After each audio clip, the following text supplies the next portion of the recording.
a metaphor that Tim presented yesterday, one of my favorites, is that if I'm in the kitchen and I pull out my 13-inch chef knife and run out in the street and stab some poor guy in the neck until he exsanguinates and lies there dead, then I'm a monster.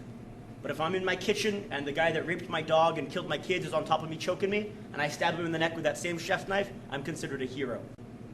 All right? It is the same tool, the same job, applied the same way. And the moral of the story is that the guy who knew how to operate the knife in both those instances was the one that survived. All right? Regardless of which side of the story you're on.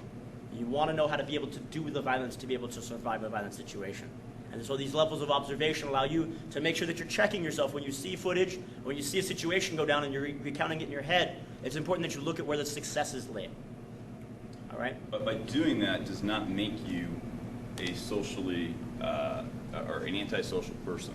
Does not bring you outside of society. If anything, it's something that you guys, especially in the field that you're in, should absolutely be completely familiar with the tool of violence from all aspects of it. You're not condoning any misuses of the tool, but you're also not ignoring the tool, because it's a tool that you have to be fully aware of. If you choose to ignore the tool of violence, then it's only going to be available to the predators. And you will only have social responses to asocial situations, and that's a very bad equation for you if you're using the social. Every violent act is the same. There's one person doing violence, and there's one person getting violence done to them. Your job is to be the person doing the violence. That's it. The person who does the violence is the person who prevails. It's that if you look at the data, that's what comes out of it, regardless of what affiliation of the person doing the violence is, regardless of their status in society, whether we consider them to be good or evil. The person doing it is the person who gets to go home. And so that's why, once again, going slow in here lets you practice being the person doing the violence, rather than when you speed it up and you turn it into competition, or once again, you're worried that the last thing you did isn't going to be effective. You're now pulling back off of that, because now you're not completely dedicated to causing the injury in the other person. You're not the person doing the violence at that point. You're attempting to react to the situation rather than act on the situation. And by going slow in here, taking your time, looking at what you have, exploiting your advantages, you're practicing doing violence to another person, which is the thing that's going to allow you to prevail. But if I'm allowed to run over there and kick him with my entire body weight behind it, then I'm going to be able to cause an injury. All right? If I'm throwing a kick with my legs, I'm only going to be able to use my rectus femoris to straighten out my leg on somebody. But if I take my leg and I keep it tight and throw my entire body at him like I'm trying to stand on him, now it's a 160-pound kick. Okay? You're going to need that body weight behind every single strike. So if you see your arms moving, it immediately implies that your body's staying still. Okay? So you want to make sure that you keep that arm locked and throw yourself at the guy to displace him. All right? There's no way I could make that sort of displacement happen if I just used my hand. And one thing I want you to notice about what Torin just did. Striking is unidirectional. It only goes in one direction. Notice that Torin didn't have the strike go in two directions. One it went in, and then the other one it got pulled back out, because then that gets to exactly what he's talking about. Body weight is not involved there. Okay? Hitting a guy like this is like throwing a baseball at him. Hitting a guy like this is like hitting him with a truck that has a baseball taped to the bumper. Okay, that's the big difference. And the easy way to remember this stuff is that striking is unidirectional. If you see yourself going in two directions when you're striking, you don't have your body weight in there. But if your entire strike, the way Torin just did it, which was his entire body, his arm, his legs, everything moved in one direction through the guy, that strike has his body weight in it. Once again, don't confuse the motion for the action. It's really important.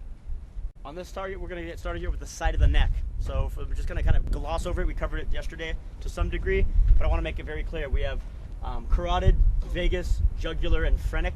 So the carotid and jugular, obviously, a blood flow. Vagus and phrenic are nerves. Vagus and phrenic, when you're striking these, are going to get a large parasympathetic response. So the body itself is going to slow down the heart rate, slow down the breathing, want to basically fluff up his pillow and take a nap. The blood flow is going to give him a vasodilation in the torso, essentially effectively draining the blood out of the brain. So you're going to get poorly oxygenated, very little poorly oxygenated blood to the brain, and he's going to want to faint. So hitting a guy on the side of the neck is going to cause him to faint. Hitting a guy in the throat is going to make him asphyxiate. He's going to be getting no oxygen, fine with blood, no oxygen, and hitting him in the back of the neck potentially is going to be ending his life by virtue of the fact that you'll be able to close off the entire apparatus that causes the heart and lungs to work, or you'll be making him go unconscious via an electrical knockout with a concussion, a concussion in the brain itself. But for our purposes right now, we're going to be hitting the guy in the side of the neck.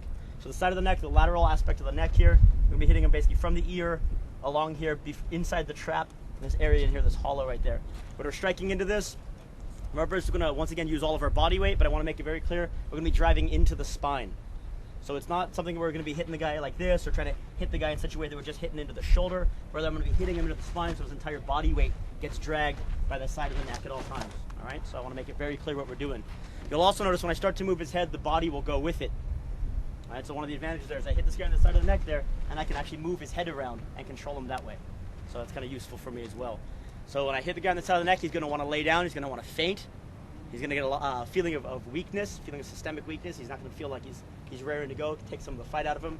It's effectively kind of similar to hitting the guy in the solar plexus to some degree, because I'm working on the nerves that control the solar plexus. So that's the initial way we're going to do it. So I'm going to have my partner down on one knee in here. I'm going to work on hitting my partner on the neck and then keep him from falling over. All right, that's what we're going to do. Let's get to.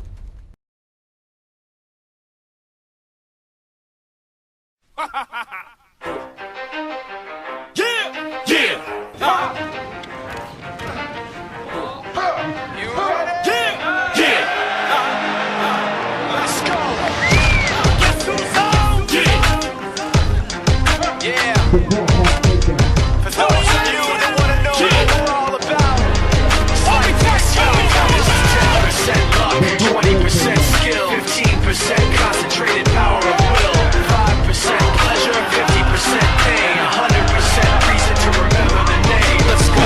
Got together to do this music, the movie became enveloped. We just developed a fellowship. There's no pretension, it's friendship. Meaning this is the scene, and this is same for him. It's just me, you see the thing, it's just images. So the shit is no gimmick.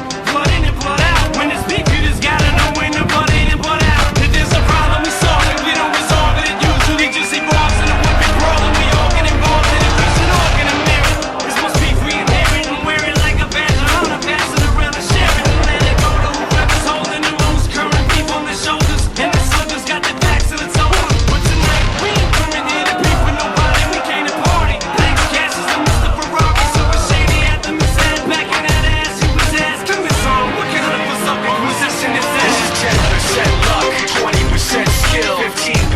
Concentrated power of will, 5% pleasure, 50% pain, 100% reason to remember the name. I say I run it, cause I'm in control.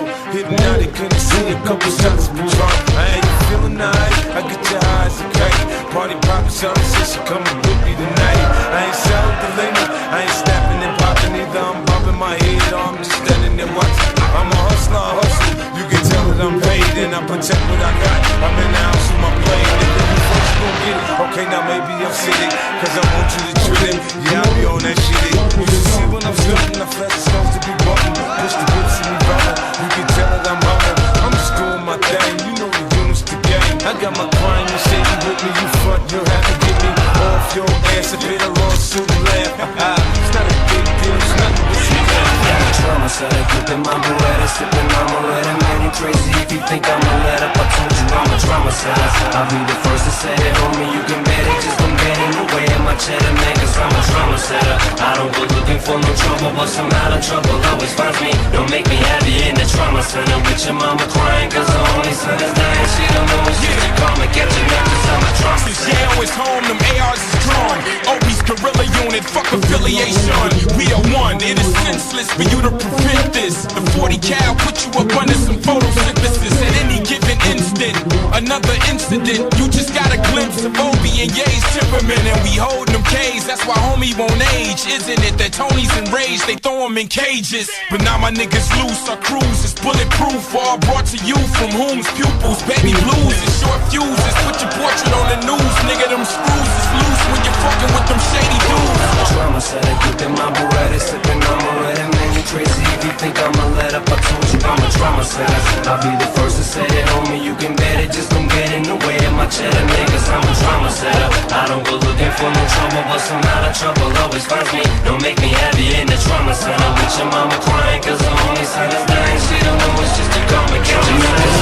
10% luck, 20% skill, 15% concentrated power of will, 5% pleasure, 50% pain, 100% reason to remember the name. They call him Ryan, he's sick and he's spitting fire. And Mike got him out the dryer, he's hot. Found him in Fort Minor with top, but a fucking nihilist porcupine. He's a prick, he's a cop, the type. Women wanna be within rappers, hope he gets shot. 8 years in the making, patiently waiting to blow. Now the record with your notice taking over the globe. He's got a partner in crime, this shit is equally dope. You won't believe the kind of shit that comes out of this kid's throat. He's not your everyday on the block. He knows how to work with what he's got, making his way to the top. He often gets a comment on his name. People keep asking him, was it given that birth that doesn't stand for an acronym? No, he's living proof. Put him back in the booth. He'll get you buzzing quicker than a shot of vodka with juice. Him and his crew are known around as one of the best. Dedicated to what they do and give 100%. Forget Mike, nobody really knows how or why he works so hard. It seems like he's never got time because he writes every note and he writes every line. And I've seen him at work when that light goes on in his mind. It's like a design is written in his head every time before he even touches a key or speaks in a rhyme. And those motherfuckers he runs with, the kids that he signed, ridiculous without even trying. How do they do this? Is 10% luck, 20% skill, 15% concentrated power of will, 5% pleasure, 50% pain, 100% reason to remember the name. This is 10% luck, 20% skill, 15% concentrated power of will, 5% pleasure, 50% pain, 100% reason to remember the name. Yeah, nigga! Thank you, Marshall! No problem, no problem. You don't stop! Nah! Say the best for the last! Talk to the dog, talk to the Radical Fella, nigga! Yeah, man! Blue Hammer, Lloyd Banks, you know! Buck Marley, Young Buck, Curtis in the Stone Jackson, say the aftermath, Olivia, Stack Cloud, we gon' keep getting this money. Our rappers gon' keep hating. Fuck y'all. That was problems. I'm built for this shit. Say the aftermath. G-Unit.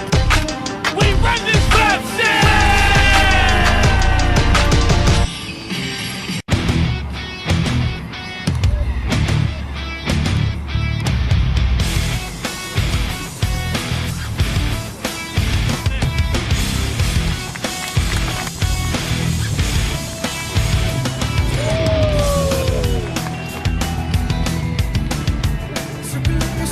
Circling your head, contemplating everything you ever said. Now I see the truth I got it down. A different motive in your eyes and now I'm out. See you later. I see your fantasy. You wanna make it a reality, baby. Go see inside of our heads, yeah. Well, now that's over. I see your motives inside. Decisions to hide. Back off, I'll take you on. Headstrong to take on anyone. I know that you are wrong. Headstrong, we're headstrong. Back off, I'll take you on. Headstrong to take on anyone. I know that you are wrong, and this is not where you belong.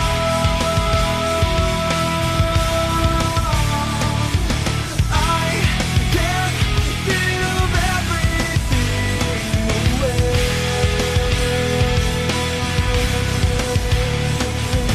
I won't give everything away.